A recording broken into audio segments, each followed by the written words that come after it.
Olá galerinha do channel, tudo bem com vocês? Eu espero que sim. Estamos então em mais um domingo para trazer mais um caso. Hoje o caso que nós vamos falar é de uma mulher que teve uma história de vida um tanto quanto conturbada e infelizmente seu final também foi trágico. Ela foi morta há muitos anos atrás, porém ela só foi identificada após 37 anos. Então se você quiser saber a história dela, o que foi que aconteceu, fique aqui comigo até o final que eu vou contar tudo para vocês.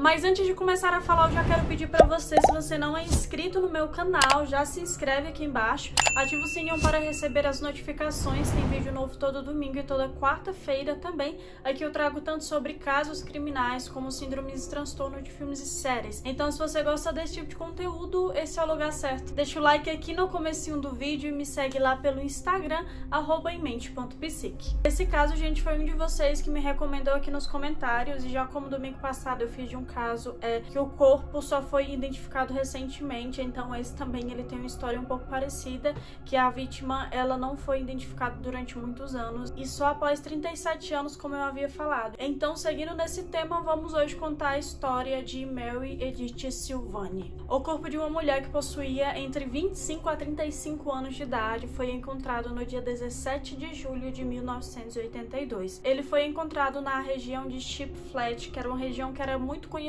ela era muito popular, porque as pessoas costumavam fazer caminhadas nesse local. Possivelmente ela foi vítima de abuso sexual e ela foi morta com um tiro na nuca, e pela posição em que ela se encontrava, esse tiro ele dava a entender que ela levou quando ela estava amarrando os sapatos. E o buraco de bala na sua cabeça estava coberto por roupas íntimas masculinas. A vítima usava um tênis amarelo claro, uma camiseta sem mangas azul, e também ela usava um maiô azul por debaixo das roupas. A camisa dela foi vendida em lojas da Califórnia. E nas investigações para identificá-la, foi localizada uma marca de vacina no seu braço do lado esquerdo e também uma cicatriz no abdômen que possivelmente foi de uma cesariana. Um dos pés tinha um grande hematoma por debaixo da unha. Ela tinha os olhos castanhos, o cabelo dela era castanho claro também, estava preso em um coque. Ela possuía em torno de 1,65 m de alturas e possuía também 51 quilos. A sua última refeição foi de uma salada e possivelmente logo no começo acreditava-se que ela era da Europa, devido à natureza de uma cicatriz que ela possuía no braço e também ao seu trabalho dentário. Porém, em 2010 foram feitas mais algumas investigações de acordo com a sua arcária dentária, e nisso essa hipótese que ela era da Europa ela foi descartada. E como eu falei pra vocês que aquela camiseta dela foi vendida na Califórnia, então os investigadores acreditavam que ela já morou ou ela era dos Estados Unidos. Ela foi enterrada no cemitério católico Nossa Senhora Mãe das Dores, em Reno, Nevada. E nessa época, gente, em que o corpo foi encontrado, como eu já falei pra vocês no comecinho do vídeo, parecia que essa mulher simplesmente ela não existia, porque ela não estava na lista de pessoas desaparecidas, não havia ninguém procurando por ela, também não tinha nenhuma pista de quem ela era, de acordo com as testemunhas. Antes de ser identificada, ela foi conhecida como Sheep's Flat Jane Doe e também como Washoe County Jane Doe. Gente, o meu inglês é péssimo, então eu vou deixar escrito aqui para vocês verem certinho. Em fevereiro de 2018, o investigador forense ele deu uma palestra sobre genealogia forense, de acordo com a doutora Colleen Fitzpatrick. E esse investigador forense ele tinha claramente a intenção de ajudar com que o corpo policial pudesse encontrar e localizar e resolver os casos que estavam arquivados. E foi nesse mesmo período que o caso que estava arquivado de Jane Doe, os policiais tentaram resolver ele. O condado Washoe, eles contataram a doutora Fitzpatrick a fim de solucionar o caso da Jane Doe, que na época ela era conhecida assim,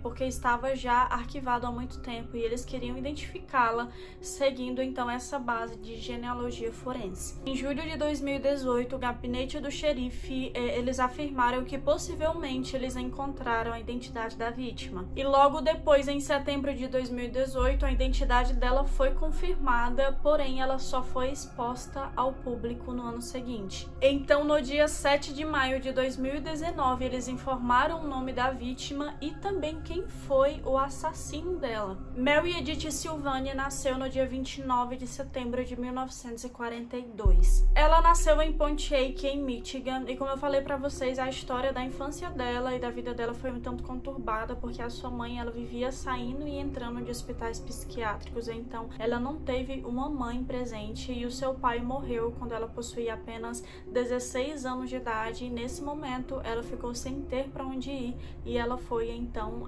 morar nas ruas. E como eu falei pra vocês, ela tinha uma marca na barriga dela, que foi possivelmente que ela fez uma cesariana, então há uma hipótese, que essa hipótese não foi confirmada, que ela realmente teve um filho, porém o filho ela deu para adoção. E o nome dela realmente não foi colocado na lista de procurados, nenhuma pessoa procurou por ela, porque ao que aparentava ser, ela não tinha muitos amigos, ela não tinha familiares, então ela não tinha ninguém que desse a falta dela. O parente mais próximo que conseguiram identificar foi o sobrinho dela, que na época possuía 53 anos de idade, e ele falou que ele mal teve contato com o seu pai, e também ele nunca chegou a conhecer a sua tia, então ele realmente não sabia quem ela era na vida real. Algumas fotos também foram encaminhadas do seu anuário da escola e também de uma época em que ela foi madrinha de um casamento, então aparece ela em diversas fotos com a noiva, os noivos e as madrinhas ali. Algumas amigas dela da época de escola relataram que ela era realmente uma pessoa muito quieta e que ela não costumava fazer muitos amigos, mas que em suma ela era gentil e não tinha problemas com ninguém. Era uma pessoa quieta que sempre ficava na dela e não arranjava encrencas por aí. O mais triste desse caso, que eu acho particularmente, é que praticamente parece que ninguém sentiu falta dela até o momento em que ela foi identificada, e algumas pessoas lembraram que já teve algum breve período ali de convívio com ela e que o sobrinho dela nem sabia quem ela era, nunca havia conhecido pessoalmente. Então ela parecia que ela não tinha amigos próximos, que ela não tinha namorado, que ela não tinha família. E como pode ser uma vida de uma pessoa que é assim, extremamente solitária, que passou por diversas coisas na vida e que foi morta também de uma forma brutal. E como eu falei pra vocês, nessa mesma época o assassino dela também foi identificado, então foi um caso que ele foi solucionado por completo, e o assassino dela também era outra pessoa que já foi acusado de cometer outros assassinatos. No dia 2 de janeiro de 1983, ele foi ligado a um assassinato de um casal que morreu nessa época. Ele também matou outra mulher que se chamava Sharon, e até também ele chegou a matar a sua própria esposa. E como foi que eles chegaram a descobrir quem foi o assassino? Eles usaram também a mesma técnica de genealogia forense, que possivelmente o assassino deixou algum rastro dele no corpo da vítima, então logo foi identificado alguns sinais de DNA, porém mesmo eles procurando em diversos locais, eles não encontravam algum DNA que batesse com aquele. Eles tentaram procurar também em outras pessoas que foram acusadas de outros assassinatos, porém pareciam que eles não encontravam. Então localizar o assassino foi mais difícil do que localizar a vítima. Então os investigadores determinaram que na verdade o assassino ele era filho ilegítimo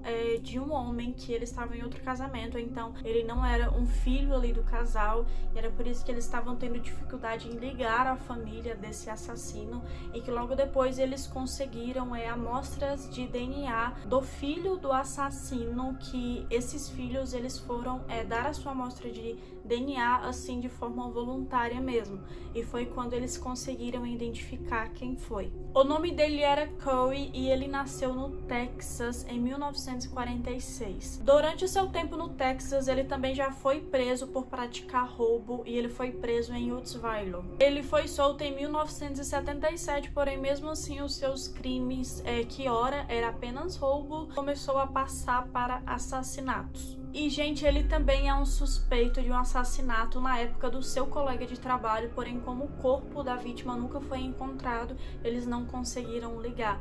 Porém, Curry também era suspeito. E em 1983, ele chegou a ser preso por outros assassinatos que ele havia cometido, que ele foi descoberto. E ele morreu apenas 2 dias em que ele estava na prisão, e o motivo da sua morte foi por suicídio. Então, na época em que o Curry ele foi preso, fazia apenas 5 meses em que ele cometeu o assassinato da Mary. E como eu havia falado pra vocês que a Mary ela também foi abusada sexualmente, então a forma em que eles conseguiram o DNA de Curry foi porque havia sêmen no corpo da vítima. Então é isso, gente, esse foi o caso de hoje. Eu quero que vocês deixem aqui embaixo o que foi que vocês acharam, se vocês já conheciam, já ouviram falar sobre. Deixa aqui que eu quero saber a opinião de vocês. Se vocês têm alguma dica também de algum outro caso que eu possa trazer por aqui, é só deixar aqui embaixo nos comentários que eu trago sim em um próximo domingo. Eu te agradeço por você ter assistido até o final. Não esqueça de curtir esse vídeo, compartilhar com seus amigos para que mais pessoas conheçam. E é isso. Valeu, até o próximo vídeo e tchau, tchau.